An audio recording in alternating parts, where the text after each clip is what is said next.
আমি আমার মেয়েকে জিজ্ঞেস করলাম যে তুমি কি স্টুডেন্টদের পক্ষে আন্দোলনে স্ট্যাটাস দিচ্ছ?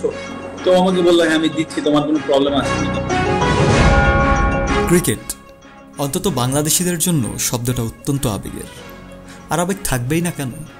এই একটি খেলাই তো আছে বাংলাদেশে, যা কিনা দেশকে আন্তর্জাতিক পর্যায়ে তুলে ধরতে সক্ষম।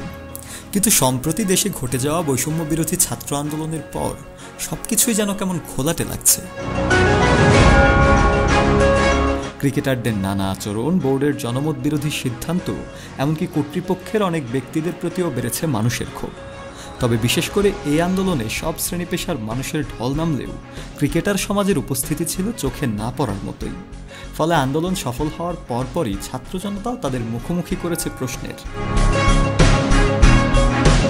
বিশ্বসেরা বাংলাদেশি অলরাউন্ডার সাকিব আল হাসান 14 জুলাইয়ের পর থেকে এখন পর্যন্ত তার সোশ্যাল মিডিয়া অ্যাকাউন্টে ভাঙেননি নীরবতা। ছাত্রদের পক্ষে বিপক্ষেও নেই কোনো সমর্থন। ফলে তার পোস্টে হাহারি একটের বন্যা বয়ে চলেছে। তবে গণমাধ্যমে বক্তব্য দিয়েছেন এই সাবেক সাংসদ, তবে সেটি সম্পূর্ণই তার খেলোয়াড় ব্যক্তিত্বের বহিঃপ্রকাশ করেছে। একই অবস্থায় পড়েছেন মাশরাফি, বাংলাদেশ ক্রিকেটের অন্যতম প্রাণপুরুষ তিনি। যদিও বরাবরই সোশ্যাল মিডিয়ায় তার ভূমিকা বেশ নীরব, তবে এবার ছাত্ররা তাকে ফেলেছে প্রশ্নের মুখে। বিশেষ করে আন্দোলন সফল হওয়ার পর মাশরাফি পড়েছেন নানা বিপদে, কিন্তু অবশেষে মুখ খুলে নীরবতার কারণও জানিয়েছেন তিনি। পাশাপাশি দলের প্রতি নিজের কিছু দায়িত্বশীল জায়গার কথাও জানান দেন তিনি। তবে সম্প্রতি তিনিও হয়ে গেছেন সাবেক সাংসদ।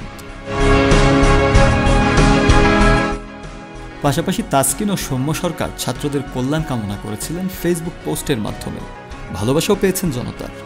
কিন্তু শুধু সাকিব বা মাশরাফিরাই নয়, ক্রিকেটাঙ্গনের অনেকেই এই বিপ্লবে নীরবতা পালনের মাসুল গুনছেন এখনও। দেশের মানুষ কি এই খেলোয়াড়দেরকে আগের মতো হৃদয়ে আর ঠাঁই দিতে পারবে কিনা, তা যেন এখন এক বড় প্রশ্ন হয়ে দাঁড়িয়েছে।